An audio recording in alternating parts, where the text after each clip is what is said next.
All right, Saagar, what's on your radar? Well, it is 54 days till Election Day, and one of the beauties of this time in election season is that things become very clarifying. Where the campaigns spend their money, their time, and their resources tell us exactly what they are trying to do to win versus what spin that they tell us on cable news. But more importantly, this is the time when the backroom handshake deals are made as to who's going to get what if the non-incumbent does win, and who gets tapped for that potential transition team.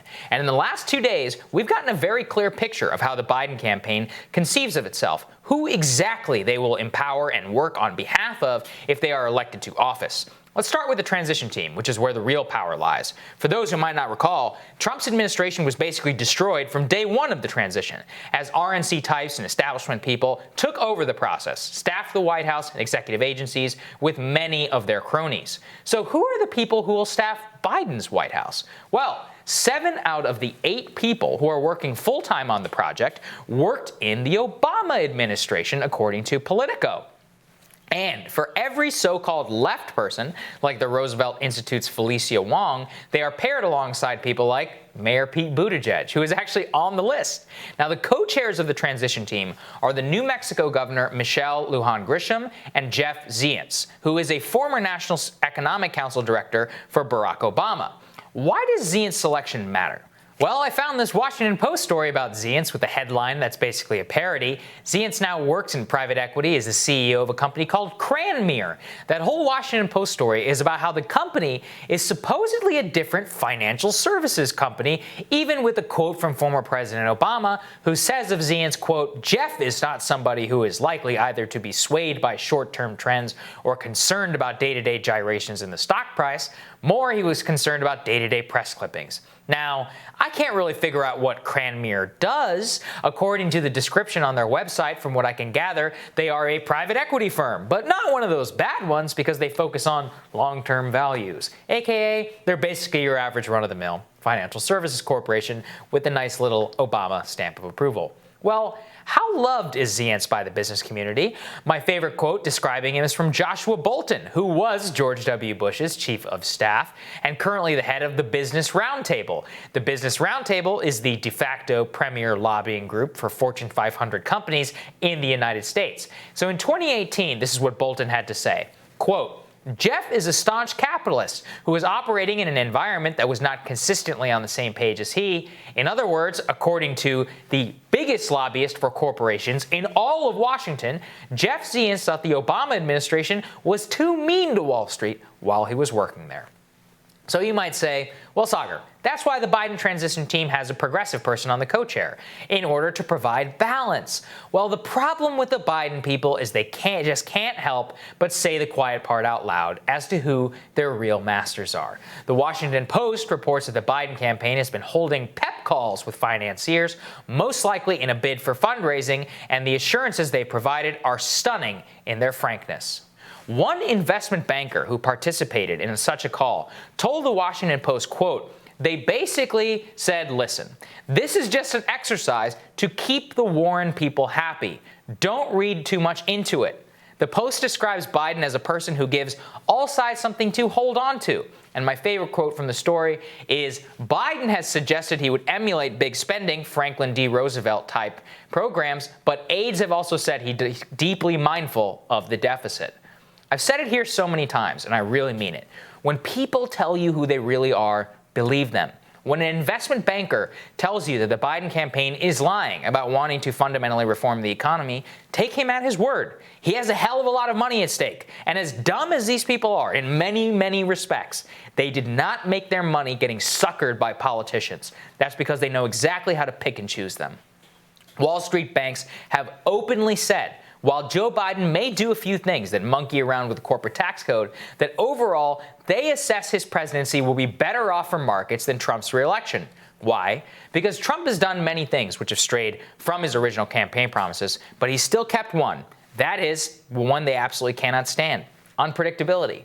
It's Biden's promise of calm, which might sound seductive, but is relished by big tech, Wall Street, China, the Pentagon, and every other major destructive force in American life. Yes, Trump passed a corporate tax cut, but he also levied hundreds of billions of dollars in tariffs on China, which roiled capital markets and scared Wall Street. Yes, Trump has not pulled out of Afghanistan, but he's also the first president in our lifetime not to actually start a new war, and tried on multiple occasions to pull out of Syria.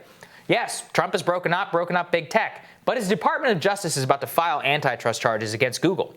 Now, it's even the threat, however real or not, that Trump poses, which is absolutely intolerable to these people. He must be destroyed at all costs. The minor amounts that they will have to pay with a marginal tax increase will be more than offset by the state and local repeal that Nancy Pelosi and Chuck Schumer are going to force through Congress on day one.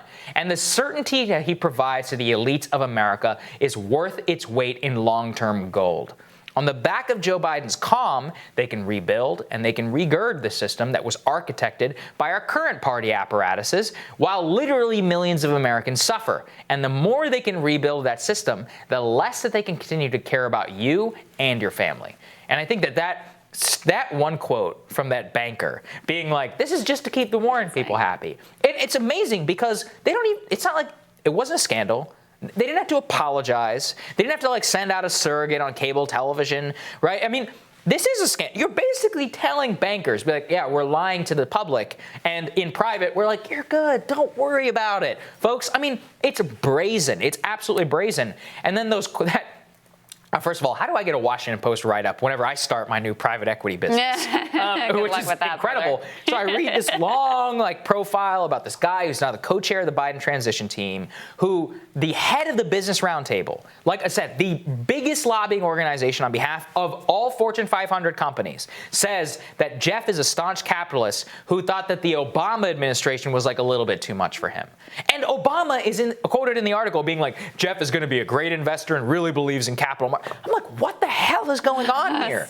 This is like a Wall Street combination more than anything I've ever seen. And who do you think a guy like Jeff is going to pick? Who is he going to staff that administration up with? In fairness, Saagar, they did bring on some great progressives like Mayor Pete onto the transition team. Yeah, right. To build that generation, build the bridge to the next generation of corporate neoliberal hacks. The best thing about Trump is the people that hate him. That is literally the best thing about him. I mean, his administration has by and large been a continuation of elite rule. But the reason they hate him, and you kind of point to this, is because even though his administration has actually been a continuation of rule by elites, it is a symbol of the fragility of that rule. That's right. And they can't stand that. And with Biden, there's going to be this return to no, we're going to put the experts are going to be back in charge, and don't worry, none of these crazy ideas that people might have are going to make it in the administration.